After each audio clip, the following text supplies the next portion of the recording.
நண்பர்களே, இன்னைக்கு எபிசோட்ல தென்றல் எப்படி தன்னோட மாமியார் பிளான் எல்லாம் உடைச்சு மேடையில மாசா நின்னாங்க தெரியுமா? கேட்டா நீங்களே ஆடிப்போயிடுவீங்க. ஏன்னா அந்த அளவுக்கு ஒரு பெரிய பூகம்பமே இன்னைக்கு எபிசோட்ல வெடிச்சிருக்கு. கதை ஆரம்பத்துல தென்றல் மற்றும் வருண் இடையே நடக்கும் ஒரு அழகான அதே சமயம் ரொம்ப இமோஷனலான காட்சியில தொடங்குது. வருண் அவசரமா கிளம்பிட்டு இருக்கும்போது அவனோட சட்டையில பட்டன் பிஞ்சு போயிருக்கு.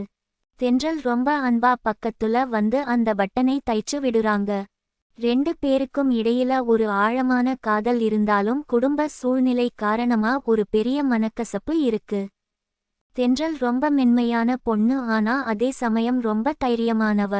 அவ வருண் கிட்ட நாம ஏன் இப்படி அடிமையா இருக்கணும், நமக்குன்னு ஒரு உரிமை இல்லையா அத்தை, கலா கிட்ட போய் நமக்கு தேவையானதை கேட்க வேண்டியதுதானே அப்படின்னு ரொம்ப இமோஷனலா கேக்குறாங்க. வருண் எப்பவும் தென்றல் மேல உசுரையே வெச்சிருப்பான், ஆனா குடும்ப பிரச்சனைகள்னு வரும்போது அவனுக்கு சட்டுன்னு கோபம் வந்துடும். அதனால அவன் கோபப்பட்டுட்டு நான் யார்கிட்டயும் போய் நிக்க முடியாதுன்னு சொல்லிட்டு கிளம்புறான். தென்றல் மனசுக்குள்ள ஒரு பெரிய ஏக்கம் இருக்கு. அடுத்த காட்சியில தென்றல் தன்னோட தோழி நர்மதா கிட்ட ரொம்ப கவலையா பேசிட்டு இருக்காங்க. தென்றல் எப்படியாவது தன் சொந்த கால்ல நிக்கணும்னு தனியா ஒரு மாவு வியாபாரம் ஆரம்பிக்கலாம்னு முடிவு பண்ணிருக்காங்க. ஆனா அதுக்கு மாவு அரைக்க ஒரு பெரிய கிரைண்டர் வேணும், அதை வாங்க கையில காசு இல்ல. நர்மதா உடனே ஒரு சூப்பர் ஐடியா சொல்றாங்க. அதாவது அவங்க மாமியார் கலா ஏரியாவுல இருக்க 100 பெண்களுக்கு இலவசமா கிரைண்டர் கொடுக்கிற ஒரு பெரிய விழாவை ஏற்பாடு செஞ்சிருக்காங்க அப்படிங்கிற உண்மையை சொல்றாங்க. இதை கேட்ட உடனே தென்றல் மனசுல ஒரு பயங்கரமான திட்டம் உருவாகுது. தென்றல் கொஞ்சம் கூட பயப்படாம நானும் அந்த விழாவுக்கு போய் இலவச கிரைண்டர் வாங்க போறேன்னு சொல்றாங்க. இன்னைக்கு எபிசோட்ல ரொம்ப பரபரப்பான கட்டம் அந்த விழா மேடையில தான் நடக்குது. கலா ரொம்ப பந்தாவா அமைச்சர் பக்கத்துல நின்னுட்டு இலவச கிரைண்டர்களை கொடுத்துட்டு இருக்காங்க. அவங்க முகத்துல அப்படி ஒரு கர்வம். அந்த நேரத்துல நம்ம வருண் தென்றலை கூட்டிக்கிட்டு நேரா அந்த விழா நடக்குற இடத்துக்கு வரான். தென்றல் எல்லார் கூடயும் வரிசையில நிக்கிறதை பார்த்த கலாவுக்கு அப்படியே தூக்கி வாரி போடுது. அவங்க முகம் அப்படியே இருண்டு போகுது.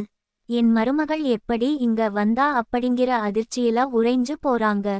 இதுலதான் இன்னைக்கு எபிசோடின் மிக பெரிய ட்விஸ்ட் இருக்கு. தென்றல் ரொம்ப அமைதியா வரிசையில போய் நின்னு கிரைண்டர் வாங்குனது மட்டும் இல்லாம தைரியமா மேடை ஏறி மைக்கை பிடிச்சு எல்லார் முன்னாடியும் பேச ஆரம்பிச்சுட்டாங்க. தன்னோட பெயர் தென்றல் என்றும் தான் கலாவோட மருமகள் என்றும் எல்லார் முன்னாடியும் பெருமையா சொல்றாங்க.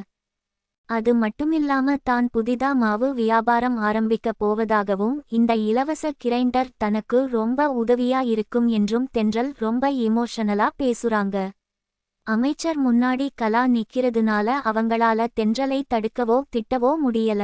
கலாவுக்கு அப்படியே கை கால் எல்லாம் நடுங்கி அவமானம் தாங்க முடியாம தவிக்கிறாங்க.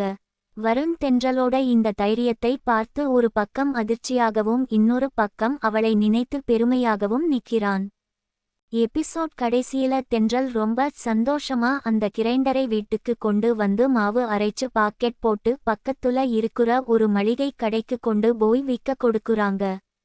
அந்த கடைக்காரர் முதல்ல யோசிச்சாலும் அப்புறம் மாவு வித்தாதான் காசு தருவேன்னு சொல்றாரு. தென்றல் தன்னோட உழைப்பு மேல முழு நம்பிக்கை வச்சு சரின்னு சொல்லிட்டு ரொம்ப பாசிட்டிவா வராங்க. இப்படித்தான் இன்னைக்கு எபிசோட் ஒரு பெரிய நம்பிக்கையோட முடிஞ்சிருக்கு.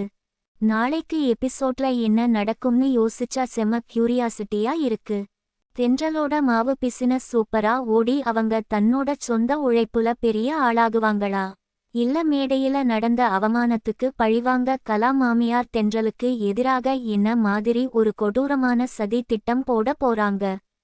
குடும்பத்துக்குள்ள வரப்போற இந்த பெரிய புயலை வருண் எப்படி சமாளிக்க போறான்? அவன் தென்றலுக்கு முழு சப்போர்ட்டா இருப்பானா, இல்ல குடும்பத்துக்காக மறுபடியும் அவளை தடுத்து நிறுத்துவானா அப்படின்னு பல சுவாரஸ்யமான எதிர்பார்ப்புகளோட அடுத்த எபிசோட் இருக்க போகுது.